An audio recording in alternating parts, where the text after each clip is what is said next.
வணக்கம் வணக்கம் மக்களே, அனைவருக்கும் வணக்கம்.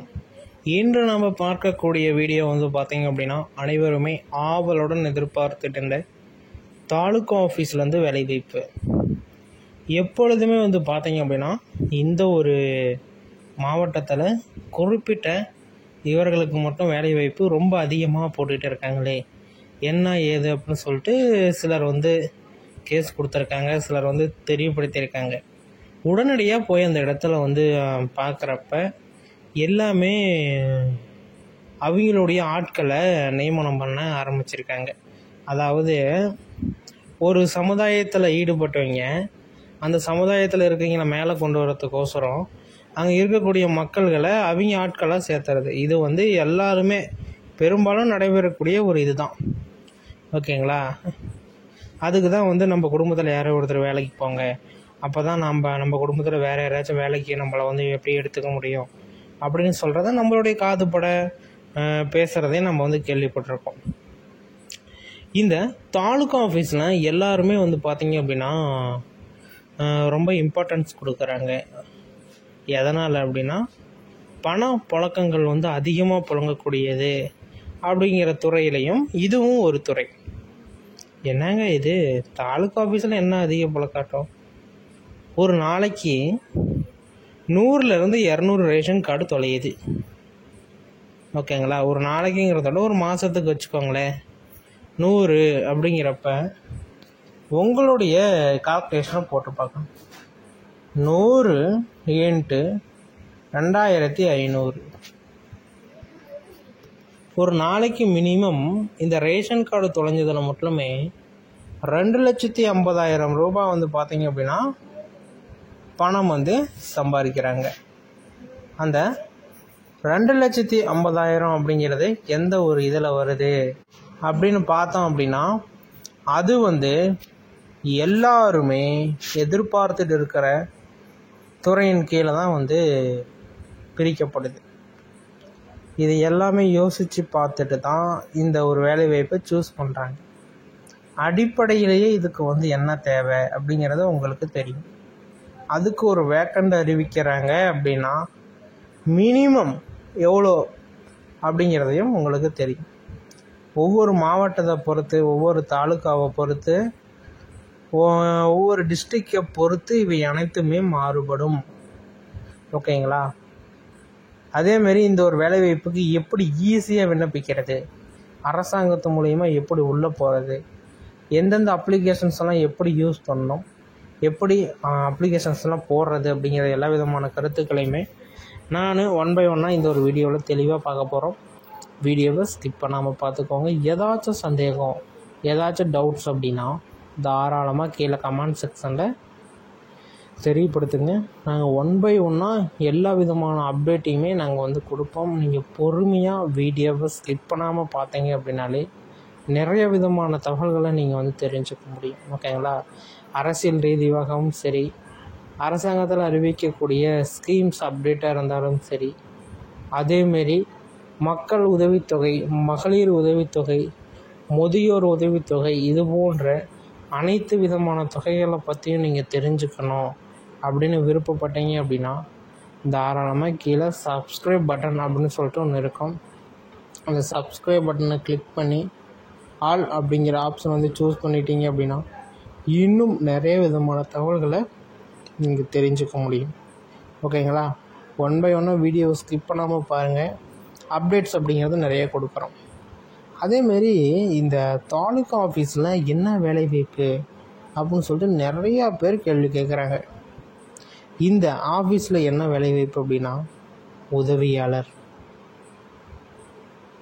உதவியாளர்னால் ஹெல்ப்பர், இதுமாரி நிறைய விதமான பெயர்களால் அழைக்கப்படக்கூடிய ஒரு வேலைவாய்ப்பு.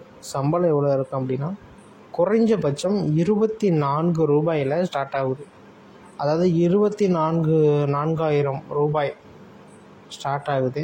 போக போக அலவன்ஸ், இம்ப்ரூவ்மெண்ட் அப்படி இப்படின்னு ஒரு ஏகப்பட்ட பணம் வரக்கூடிய வாய்ப்பு இருக்குது. இதுக்கு என்னங்க படிச்சிருக்கணும், இதுக்கு டிகிரியா, என்ன ஏது, +2 10th அப்படின்னு பார்த்தீங்க அப்படின்னா மினிமம் நீங்கள் 12th முடிச்சிருந்தீங்க அப்படின்னா எலிஜிபிள். அதேமாதிரி டிகிரி ஹோல்டர் அப்படின்னா இன்னும் ஒரு 2-3 கேட்டகரியில் நீங்கள் உள்ளே போவீங்க. ஓகேங்களா? அதுக்கு தனித்தனி கேட்டகரி, தனித்தனி சம்பளம், தனித்தனியாக அவங்கள வந்து ஹேண்டில் பண்ணுற விதம் எல்லாமே வந்து மாறுபடும். ஏன்னா ஒருத்தர் வந்து எவ்வளோ ப்ரெஷரில் இருக்கிறாங்களோ அதேமாரி இன்னொருத்தர் ஒரு ப்ரெஷரில் இருப்பாங்க. அதனால் இது எல்லாமே மாறுபடும். இதை பற்றி நீங்கள் தெளிவாக தெரிஞ்சிருக்கீங்க அப்படின்னு நினைக்கிறேன். இல்லை அப்படின்னா வீடியோ மறுபடியும் ரிவைண்ட் பண்ணி பாருங்கள். வீடியோ முழுமையாக பார்த்ததுக்கு நன்றி. இன்னும் பலவிதமான தகவல்கள் வந்த வண்ணம் இருக்கிறது, பார்த்து தெரிந்து கொள்ளுங்கள். ஏதாச்சும் சந்தேகம் அப்படின்னா தாராளமாக எங்களை தொடர்பு பண்ணலாம். 1 by 1 அப்டேட் பண்ணலாம். நாங்களும் வந்து பார்த்திங்க அப்படின்னா ரெஸ்பான்ஸ் உடனுக்குடனே கொடுக்கறதுக்கோசம் நம்ம டீம் அப்லேருந்து நிறையா பேர் வச்சுருக்கோம். அதனால் நீங்கள் என்ன கமெண்ட் செக்ஷனில் கமெண்ட் பண்ணலை அப்படின்னா உடனடியாக உங்களுடைய பதிவை தெரிவிச்சுட்டு போங்க. நாங்கள் 1 by 1 அப்டேட் பண்ணுறோம். ஓகேங்களா? ஓகே, வீடியோ முழுமையாக பார்த்ததுக்கு நன்றி. நீங்கள் இன்னும் நமது சேனலை சப்ஸ்கிரைப் பண்ணல அப்படின்னா கீழே சப்ஸ்கிரைப் பட்டன் அவைலபிளாக கொடுத்துருக்கோம். தாராளமாக கிளிக் பண்ணி ஆல் அப்படிங்கிற ஆப்ஷன் வந்து சூஸ் பண்ணிட்டீங்க அப்படின்னா இன்னும் நிறைய விதமான தகவல்களை நீங்கள் தெரிஞ்சுக்கிறதுக்கு ரொம்ப ரொம்ப ரொம்ப யூஸ்ஃபுல்லாக இருக்கும். 1 by 1 அப்டேட்களையுமே நீங்கள் வந்து தெரிஞ்சுக்க முடியும். ஓகேங்களா? ஓகே, வாங்க இப்போ டீட்டெயிலாக பார்க்கலாம். ஓகேங்களா? அதேமாரியே வந்து பார்த்திங்க அப்படின்னா ஒரு சில அப்டேட்ஸ் வந்து கொடுத்துருக்காங்க ஒரு சில மாவட்டத்திற்கு. அதை வந்து நம்ம 1 by 1 நம்ம வந்து அப்டேட் பண்ணிட்டு தான் இருக்கோம். ஒவ்வொரு மாவட்டத்துக்கும் வேறுபடுங்க. நான் வந்து இதிலேயே வந்து ஓப்பன் டாக்காக சொல்லிடுறேன். ஒவ்வொரு மாவட்டத்திற்கும் இந்த தாலுக்கா ஆஃபீஸில் இருக்கக்கூடிய வேலைவாய்ப்பு அப்படிங்கிறது வேறுபடும். அதுக்கு ஏற்றாற் போல் நீங்கள் வந்து மாற்றிக்கணும். ஓகேங்களா? அடுத்தது சம்பளம் எவ்வளோ கொடுப்பாங்க அப்படின்னு சொல்லி நிறையா பேர் கேட்குறீங்க. சம்பளம் வந்து பார்த்தீங்க அப்படின்னா மினிமம் 24,000 ஸ்டார்ட் ஆகுங்க. நான் ஸ்டார்டிங் சொன்ன மாதிரியே 24,000 இருந்து போக போக அதிகரிச்சுக்கிட்டே போகும். சம்பளம் அப்படிங்கிறது போக போக அதிகரிச்சுக்கிட்டே போகும். அதுக்கு ஏற்றாற் போல் நீங்கள் வந்து எல்லா விதமான இதுவும் ரெடி பண்ணிக்கணும். அடுத்தது வயது வரம்பு 18 வயசுலேருந்து 37 வயசு வரைக்கும் யார் வேண்டுமானாலும் இந்த வேலை வாய்ப்புக்கு விண்ணப்பிக்கலாம் அப்படிங்கிறத சொல்லியிருக்காங்க. அதுக்கு ஏற்ற மாதிரி நீங்கள் வந்து எல்லாமே ரெடி பண்ணிக்கோங்க. அடுத்தது இது எதை வச்சு கன்ஃபார்ம் பண்ணுவாங்க அப்படின்னா உங்களுடைய ஏஜ் வந்து பார்த்தீங்க அப்படின்னா அபோவ் ஆயிடுச்சு அப்படின்னா ஒன்றும் பண்ணுறதுக்கு இல்லை. நெக்ஸ்ட்டு ஜாப் தான் நீங்கள் வந்து ட்ரை பண்ணணும். இதில் தாலுக்கா ஆஃபீஸில் நிறைய ஜாப்ஸ் இருக்குது.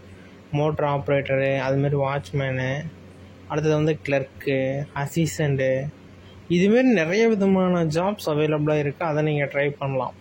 அதெல்லாம் minimum 8th qualification 10th qualification அப்படிங்கிற மாதிரி தான் வரும். அது எல்லாமே நீங்கள் வந்து ட்ரை பண்ணலாம். ஓகேங்களா? அதேமாரி Group 4 Group 2 இந்த எக்ஸாமினேஷன்லாம் யாராச்சும் ட்ரை பண்ணுறீங்க அப்படின்னா தாராளமாக ட்ரை பண்ணுங்கள்.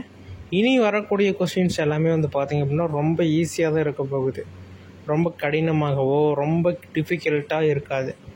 ஏன் அப்படி சொல்ல வரேன் அப்படின்னா எலெக்ஷன் டைம் வந்துருச்சு அப்படிங்கிறதுனால கொஸ்டின்ஸ் எல்லாம் வந்து பார்த்திங்க அப்படின்னா கொஞ்சம் ஈஸியாக வர்றதுக்கு உண்டான வாய்ப்புகள் இருக்குது. நீங்கள் வந்து இது பண்ணி பாருங்கள். நெக்ஸ்ட்டு ஏன்னா நிறையா கட் ஆஃப் போட்டு நிறைய ஆட்களை எடுக்கணும் அப்படிங்கிற மாரி இருக்கிறதா நியூஸ் ஸ்ப்ரெட் ஆகுது. இதுவும் வந்து நியூஸ்லேயே தான் வந்து அப்டேட் பண்ணியிருக்காங்க. ஒரு டவுட்டாக இருந்தது அப்படின்னா நீங்கள் வந்து செக் பண்ணி பார்த்துக்கோங்க. ஓகேங்களா?